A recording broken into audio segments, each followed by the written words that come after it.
Mastitis is a benign and self-limiting condition, resolves spontaneously with or without specific treatment of the breast, commonly occurring in the first 3 to 6 months of breastfeeding. Because the symptoms can be masked by other similar, common ones and just general lack of sleep, it's important to be aware of this condition. If the new mom has mastitis, she could experience fatigue, localized breast tenderness, headache, muscle aches, and general flu-like symptoms. This will typically soon be followed by fever, hot, red, tender areas on one or both breasts, and a rapid pulse. The infection usually occurs on one breast, generally around the upper outer breast quadrant where there is dense tissue. It can, however, involve both breasts. It's absolutely imperative that when a mother feels this starting, she empty the breast. Wake up baby to feed as often as possible.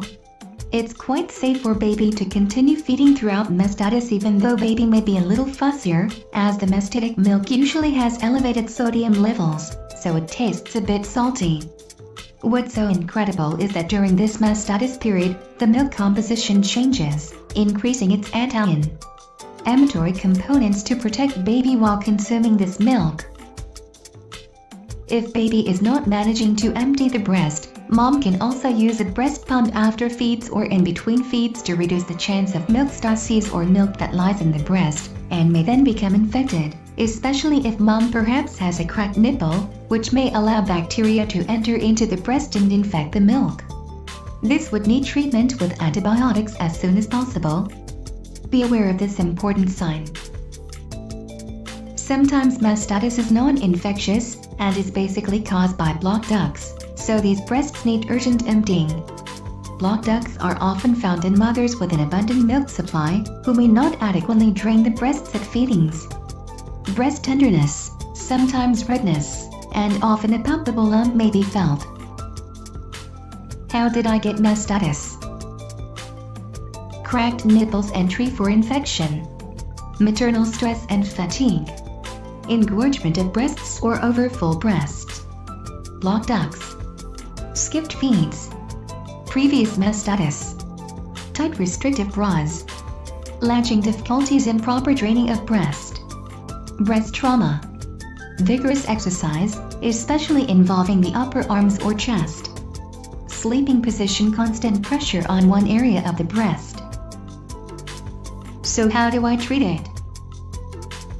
The treatment of mastitis includes feeding or pumping to empty the breast as often as possible. This cannot be stressed enough.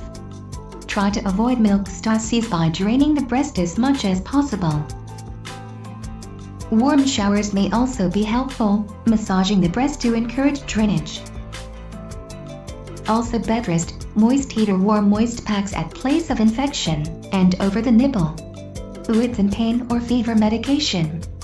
If pain and fever persist, antibiotics may be needed. A great way to remember the treatment is heat, rest, empty the breast. If left untreated, an abscess may develop, which is a collection of pus. This may then have to be surgically drained. If the breast develops an orange peel skin appearance, contact your medical caregiver immediately, as this could be a symptom of inflammatory breast cancer. When the mastitis has healed, there's a possibility that the affected breast will produce less milk for a while, but continue to feed as per normal. What should I do to lower my risk? Delay your return to work. Feed often, using both breasts, or pump the second breast. Avoid fatigue, take naps when baby naps. Any lumpy or red area should be rubbed out while baby is feeding, or while you're pumping. Wear bras without underwires, and ensure they're not restrictive. Delay returning to super vigorous exercise, especially on your upper body. Recognize early signs such as headache, redness of the breast, fever, chills, flu-like symptoms, and take action. Ensure an early good latch. Take vitamin E or an antioxidant. Echinacea may also help prevent recurring mastitis. Treat any cracked nipples immediately. Contact your lactation consultant.